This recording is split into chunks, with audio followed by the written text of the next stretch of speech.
Depuis quelque temps, les amis, on n'arrête pas de nous parler du passage en économie de guerre.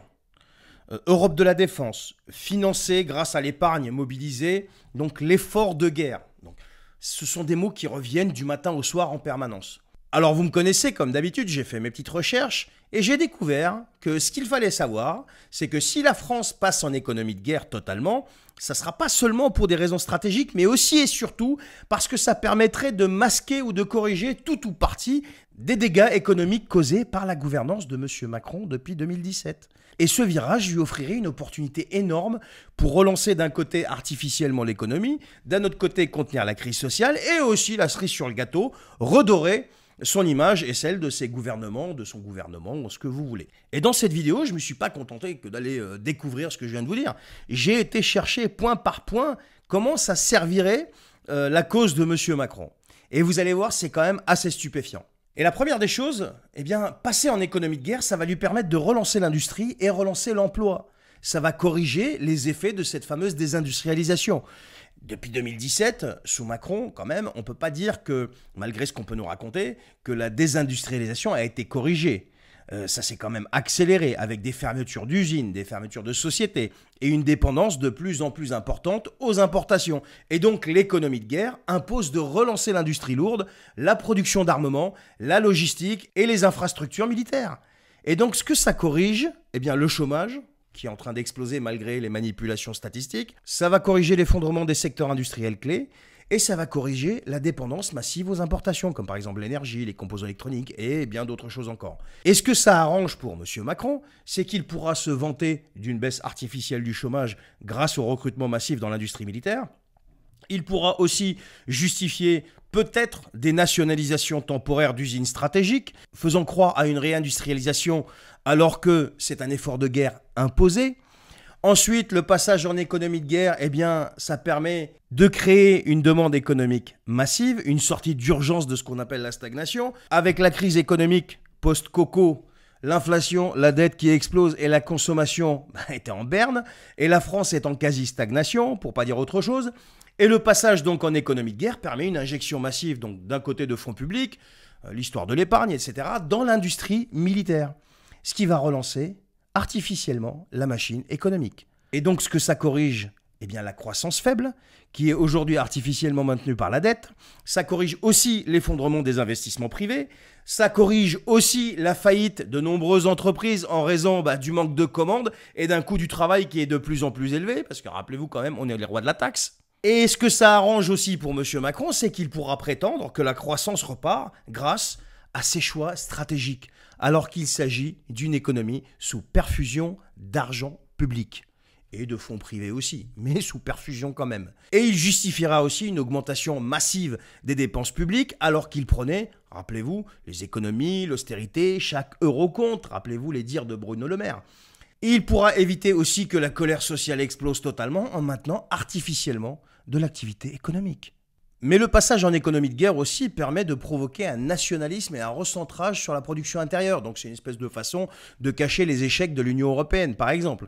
Ce qu'il faut savoir, c'est que, et ça c'est pas un secret pour qui que ce soit, hormis pour ceux qui vivent je sais pas où, Emmanuel Macron est un ultra-européiste. Depuis son élection, il a systématiquement favorisé l'Union européenne et la mondialisation au détriment des intérêts de la France, donc des intérêts nationaux, notamment avec des traités de libre-échange qui ont affaibli complètement nos agriculteurs et industriels. Et en plus, ça continue, ça s'arrête pas. Et donc le passage en économie de guerre, ça va corriger dans ce domaine l'échec total de la fameuse stratégie européenne sur l'énergie et la défense. Donc la dépendance aux États-Unis, la désorganisation des chaînes de production, etc., etc. Ça va corriger aussi le déficit commercial abyssal de la France. On est dans des records historiques.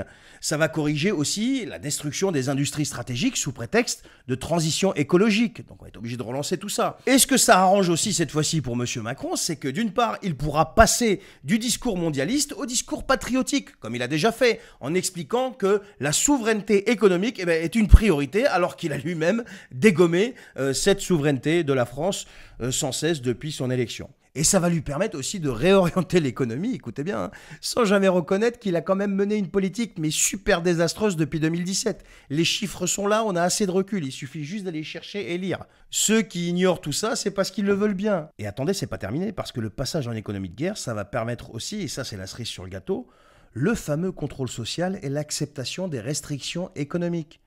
C'est un moyen d'éteindre la contestation quand même.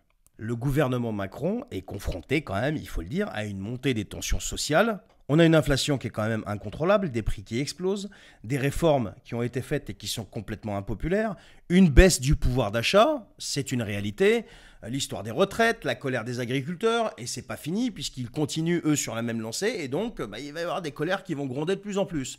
Et le passage en économie de guerre, ça va corriger le fait que la contestation sociale qui risque d'exploser en raison de la crise économique, va pas tant exploser que ça, parce que l'heure est grave. Et ça va aussi corriger peut-être l'impopularité record de Macron et son incapacité à justifier les sacrifices qu'il impose aux Français. Ça va aussi corriger la perte de confiance généralisée dans les institutions. Est-ce que ça arrange pour M. Macron ? Eh bien, c'est que l'économie de guerre impose des restrictions qui peuvent justifier des mesures d'austérité forcées, sous prétexte d'effort national, de solidarité nationale. Parce que la menace est à nos portes quand même. Il pourra aussi faire taire les grèves et manifestations en expliquant que l'unité nationale passe avant tout.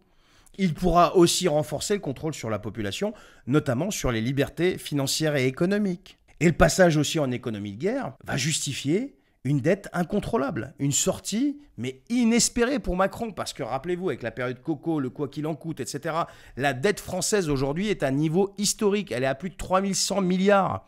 Mais Macron sait qu'il ne pourra jamais rien rembourser, ni même la stabiliser dans le cadre actuel. Regardez ce qui se passe, regardez le taux, j'en ai fait une vidéo, c'était hier ou avant-hier, à propos du taux d'intérêt qui explose de la dette française. Et donc l'économie de guerre, ça va permettre de corriger l'impasse budgétaire dans laquelle il est enfermé depuis 2017. Ça va lui permettre aussi de corriger l'explosion des taux d'intérêt qui met en péril les finances publiques. Et aussi l'incapacité à financer les services publics sans augmenter les impôts. Et ce que ça arrange pour M. Macron, c'est qu'il pourra justifier, encore une fois, d'une nouvelle explosion de la dette sous prétexte d'efforts de guerre. Ce qui lui évite de rendre des comptes sur sa gestion catastrophique. Et ouais. Rappelez-vous, il y avait le quoi qu'il en coûte pendant le Coco, et maintenant, l'effort de guerre.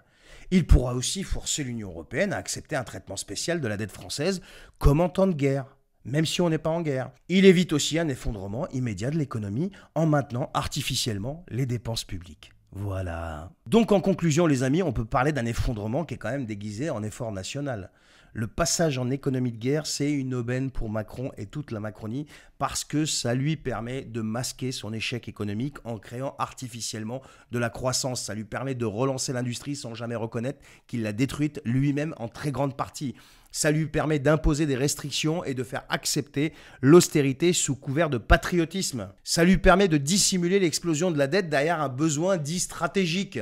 Ça lui permet de détourner l'attention des Français en les focalisant sur une menace extérieure. Donc si on devait résumer tout ça, ça serait un virage qui serait moins une réponse à une nécessité militaire ou stratégique ou je ne sais quoi, qu'un moyen de sauver un système qui est en train de s'effondrer. Et la vraie question c'est jusqu'où ça ira et combien de temps les Français vont accepter d'être les otages de ces manipulations abjectes. Merci de m'avoir suivi les amis, partagez cette vidéo s'il vous plaît. J'ai essayé de vous faire un petit topo, je sais que c'était un petit peu long, mais j'ai essayé de vous faire un petit topo le plus condensé possible pour vous délivrer un petit peu mon point de vue sur la situation et le fruit des recherches que j'ai fait sur cette escroquerie de l'économie de guerre qui est encore une fois ni plus ni moins un moyen de masquer tous les échecs aussi bien de M. Macron et de ses politiques que de l'Union européenne.